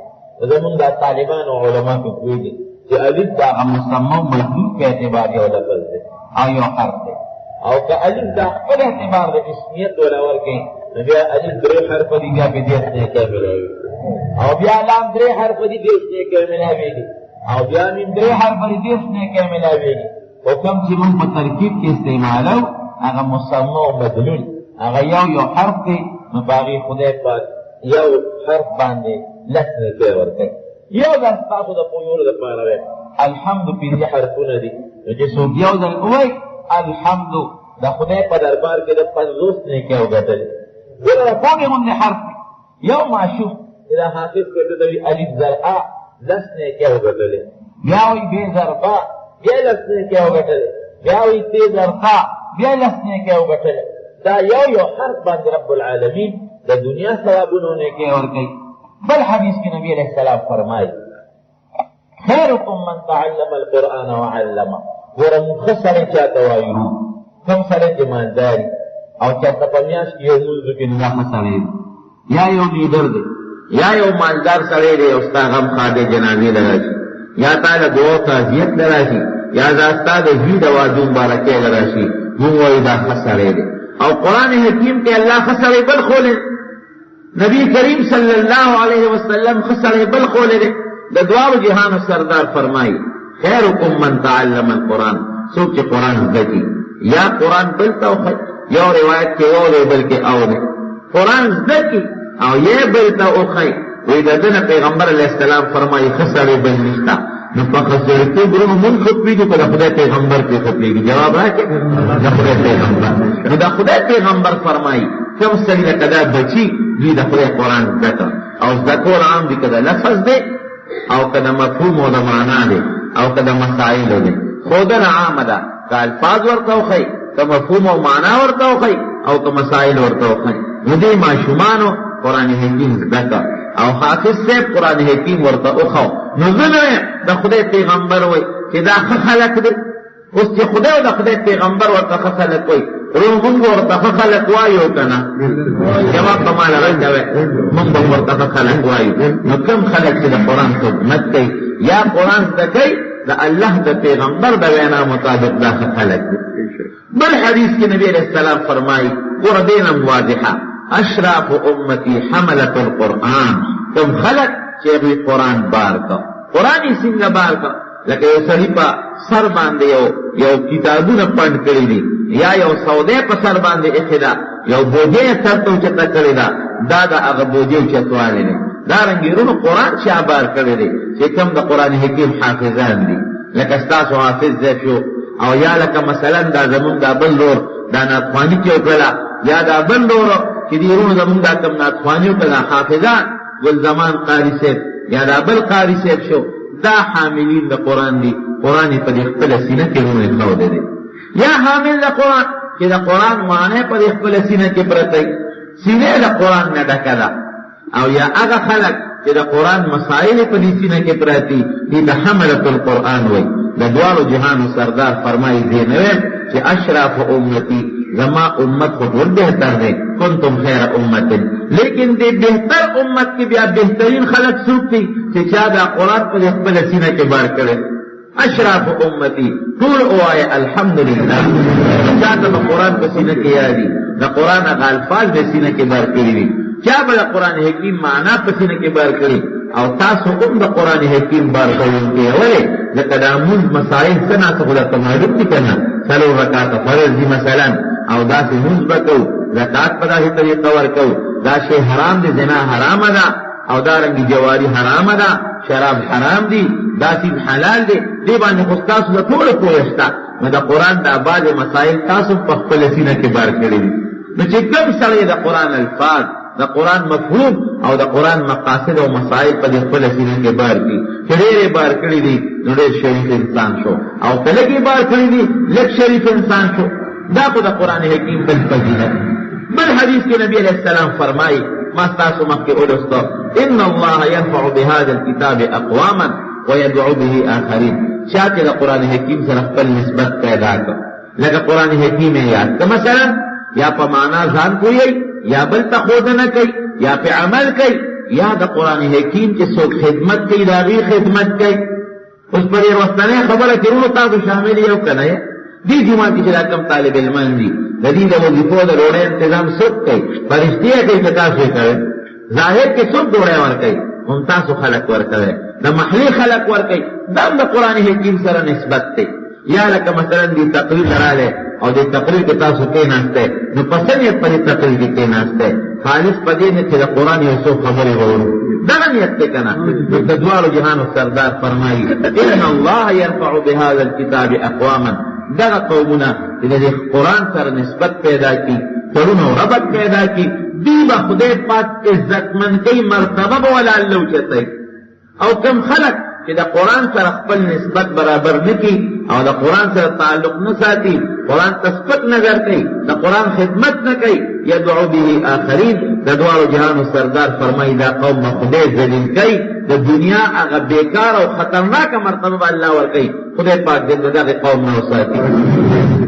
ورونو ډېرې فایدې د قرآن حکیم کې لکه حدیث کې راځي نبی علیہ السلام فرمایي یو سورت په قرآن کې سوره اخلاص چې تاسو باندې کې لولل دا سورت چې څوک درې کله تولولي الله پاک د پوره ختم ثواب ورکوي د قرآن. بل حدیث کې راځي نبی علیہ السلام فرمایي سوره یاسین یو سورت په قرآن حکیم کې 23 سپاره کې چې دغه سورت څوک ولولي رب العالمین هغه د قرآن حکیم د لسو ختم ثواب ورکوي. ټول وایي الحمدلله. دا د خدای پاک څومره حمد او د خدای څومره لوی ثواب دی، څومره لوی انعام دی.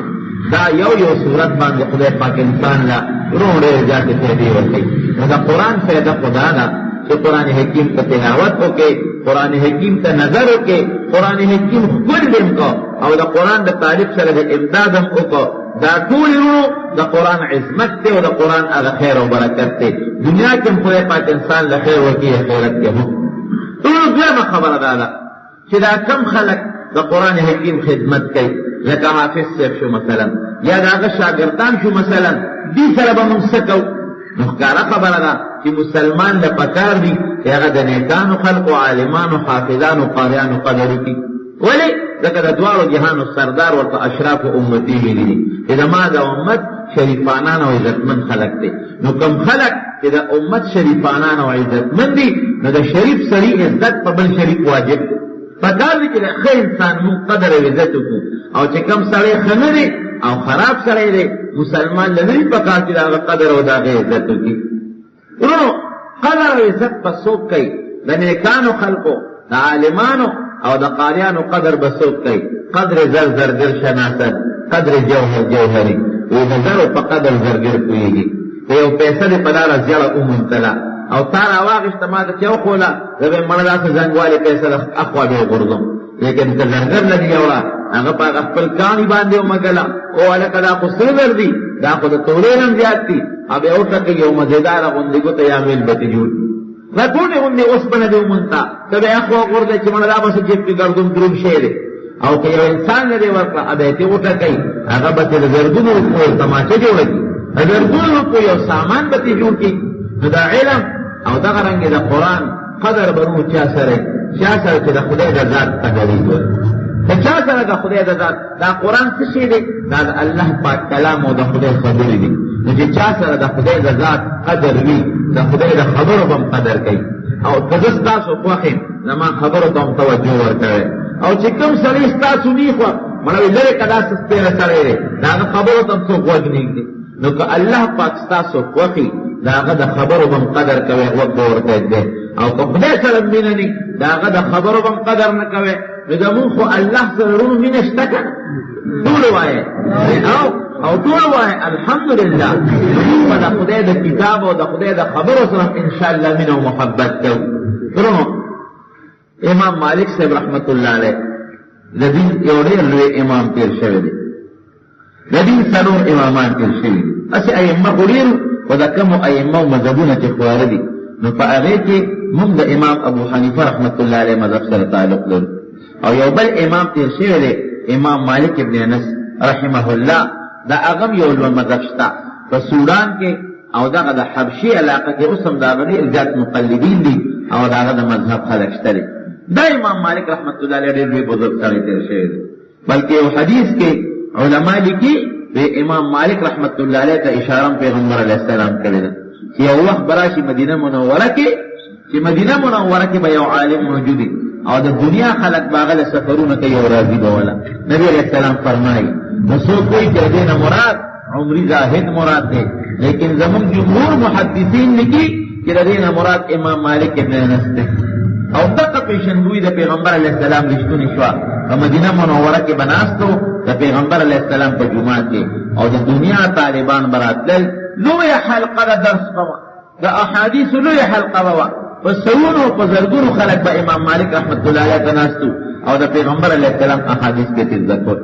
دغه امام مالک رحمت الله علیه چې د احادیثو سره ډېره زیاته مینه لرله، هغه د احادیثو سره ځان یو مستقل محبت و، هغه یو وینده ساتلې وه او وینځه یې په دې پوهې کړې وه وایي که څوک راشي او د څه خبرې تپوس کوي یا د مسلې تپوس کوي نو زه ما ته اواز کوه زه به ولره وځم، او که د پیغمبر علیه السلام د احادیثو تپوس کوي نو بیا یې کښېنوه لږ ساعت پس به ولره وځم. نو که څوک به رالل وایي څه کار دی؟ یاره امام مالک سره مې یو ټوټې کار دی غرض دی د مسلې تپوس ته کوم بل څه تپوس ته کوم هغه به روغت جواب به یې ورکړم. او که څوک به رالل یاره زه خو د یو پیغمبر علیه السلام د حدیث د کولو له راغلم ورته مې دا ځای کښېنه. نو چې پنځه شپږ کسان به جمع شو امام مالک سے بلا غسل به وکړو، بیا به خپلې مزېدارې پاکې صافې جامې واغوستلې، بیا به خوشبویي پورې کړله، بیا به پټکي په سر کړه، نو بیا به روت. چا ورته وې دا وایي دا خو ډېر ګران کار، هر وخت لمبل او هر وخت جامې بدلول او هر وخت خوشبویي پورې کول او هر وخت پټکي په سرول دا خو اسان کار نه دی. وی ما له حیا راځي چې زه غسل ونه کم ځان پاک نه کم او خوشبویي پورې نه کم او خپلې جامې وانه غوندم او را دې شم د پیغمبر علیه السلام حدیث ته چاته ښیم هله به د پیغمبر علیه السلام حدیث ښیم چې ځان ورته خپلې ډولې کم او خوشبویي پورې کم پټکې په سر کم او راشم کښېنم. دا د نبي علیه السلام د احادیثو سره محبت و، لیکن روح څوک چې د پیغمبر علیه السلام سره مینه ساتي او د دواړو جهانو د احادیثو سره د پیغمبر د احادیثو سره مینه ساتي نو د خدای پیغمبر بیا هغه سره ګوري مینه کوي. خدای پاک هغه له کم مقام ورکړه مدینه منوره کې دیره کړه او کم ځای کې مدینه منوره کې دیره. الله پاک دې موږ او تاسو ټول بوت کړي. ټول وایي آمین. ریاض الجنت په مدینه منوره کې یو ځای دی د پیغمبر علیه السلام د کوټې مبارکې او د منبر په منځ کې یو ځای دی. ستاسو د جومات دومره وی یاره دې نه کله زیات دي دومره یو ځای دی د پنجرې مبارکې د منبر په منځ کې د دواړو جهانو سردار فرمایي ما بین بیتی و منبری روضة من ریاض الجنه. وی زما د کوټې او زما د منبر مبارک په منځ کې چې کومه علاقه ده دا د جنت د باغچو نه یو باغچه ده. و منبری علی حوضی او زما منبر زما د حوض د پاسه پروت دی. علما د دې ګڼ جوابونه کوي. یو جواب یې دا دی رونو چې دغه ځای به خدای د قیامت پر ورځ والي په جنت کې به کېږي او دا منبر به خدای پاک د قیامت پر ورځ والي او د حوض کوثر په غاړه به کېږي. یو معنی علما دا کوي، نورې معنی شته ځکه جنت کې جسمانی سیرابېدل دي او ریاض الجنت کې به د پیغمبر علیه السلام نه خلک روحاني سیرابېدل او د منبر د حوض کوثر نه خلک جسمانی سیراب کېږي او دغه منبر نه به خلک روحاني سیراب کېدل. په یو معنی دا دی چې دا منبر به خدای د قیامت پر ورځ والي د حوض کوثر په غاړه به کېږي. دغه ځمکه به الله والي جنت کې به کېږي. ځکه علما لیکي وایي که یو سړی ریاض الجنت ته لاړ نو وایي ادې د خدای نه دا سوال کوي چې یا الله په دنیا کې د جنت ځمکې له راوستم نو خدایه په آخرت کې مې د جنت ځمکه نصیب کړي. دا دعا خلک هغه ځای کې کوي. دغه امام مالک له د احادیثو د برکت نه خدای پاک ریاض الجنت ورکړ. هلته به ناستو د حدیثو درس به یې کو او بیا کوم ځای به ناستو لکه د استاد یو د ناستې خاص دی وی هغې کې ناستي نو امام مالک یو ځای کې به ناستو هغه ځای به ناستو اسطوانة السریر ورته وایي. اوس هم یو استن شته پنجرې مبارکې سره خوا کې او بره یې په شین خط لیکلي دي اسطوانة السریر. هغه ځای کې د حدیثو مسند او ګدۍ پرته وه. دا هغه ځای چې د دواړو جهانو سردار به په روژه کې پکې اعتکاف کو. دا څومره د خدای مهرباني ده. هغه دې الله ورنصیب کا چې رسول الله مبارک کوم دې اعتکاف کو. امام مالک به هغه دې کې ناستو د حدیثو درس به کو. یو ځل د حدیثو درس درونو ناسته لوی حلقه درس لګېدلې ده د موطا د امام مالک رحمت الله علیه د حدیثو درس شروع دی. یو سړی راغی، سړی مجلس ته راننوت او چې څنګه راغی دا سړی نو د خلکو په اوږو په سټونو باندې قدمونه راواغېستل. حالانکې مسله دا ده یو سړی یو مجلس ته راشي نو غاړه کې به کښېني. د خلکو تخطي علی رقاب الناس، د خلکو په اوږو په سټونو قدمونه اوچتول دا ګناه دا منع دي. غاړې ته مجلس کې کښېنه دا آداب دي. که یو عالم دی یا مشر دی او خلک ورته ووایي چې مخکې راځه نو بیا خیر دی، که څوک په لاره پرېږدي مخکې راشي نو خیر دی. لیکن دا کبر دی نه کوي چې د خلکو نه مخکې راځي اد یو غاړې ته کښېني. بعض انسان دي که نه مانځله راشي او په صف کې ځان له یو مخصوص ځای نیولي، که خلک ناسته وي د خلکو په سټونو به قدمونه راړئ خو هغه ځای له به ځان رارسئ، دا ناروا دي. نو داسې به نه کوي. که لاره وي مخکې صف ته نو را دي شي، او که لاره ني غلې غوندې شاته لاندې کښېني. او که لومبي صف کې رده ثواب زیات دی او رده ارادې نو وختي دې راشي. دغه سړی راغی او د خلکو په اوږو باندې قدمونه راواړول او امام مالک رحمت الله علیه له مخکې راورسېد. خلک هم حیران دي چې عجیبه بیا دغه سړی د خلکو په سټونو په اوږو یې قدمونه راواخېستل، دا ولې؟ او امام مالک رحمت الله علیه هم حیران دي چې دا لا څنګه سړی دی. او بیا چې څنګه مجلس ته راغی نو امام مالک صاحب وایي راپاسه، اوس هغه د حدیثو درس کوي او دی ورته راپاسه. هغه وایي چې خدای دا څوک دی؟ درې نقصانه دی وکړل. یو خو د خلکو په سټونو قدمونه راواړو، یو دا ګناه. دویم دا چې د حدیثو د مجلس بې ادبي دی وکړه، خلک دې پریشانه کړل. او دریم دا چې د امام مالک حدیث دې قطع کړه، هغه درس کې دې رکاوټ پیدا کړه، هغه له درس نه پاسه کې راپاسه. امام مالک ته پوښتنه کړې، هغه یې راشه سړی ساده غوندې معلومیږي، که ته ورته اوس وایې چې دا ولې نو دلیل خو نن سبا هر چا سره شته. بې دلیل لا دنیا کې څوک دي وایي به چې دا وجه ده او دا وجه ده، نو خبره به نوره اوږده شي. راشه ساده غوندې سړی دی خبره یې ومنه چې خبره بېغمه کېږي. وایي ښه پاسېد ورته د درس نه چې ور پاسېد وایي څه وی؟ وایي لږ را تر غاړه وځه. هلکه دا خو عجیبه سړی دی، زه ته د حج نه خو نه یم راغلی چې ما ځان ته را تر غاړه باسې، یا څه واده خو مې نه دی کړی چې ما ځان ته را تر غاړه باسې، یا سره سفر نه خو نه یم راغلی، وایي را تر غاړه وځه. امام مالک ورته ډېره ښه هم سوچ وکړو چې راشه ساده سړی دی، منځ کې روڼو ګورې سړی ساده نه دی. ها سړي کې یو ډېر لوی کمال پروت کې اوس به پې پېښ شي. وایي را تر غاړه وځه. امام مالک صاحب ورته ډېره ښه ور تر غاړه وه.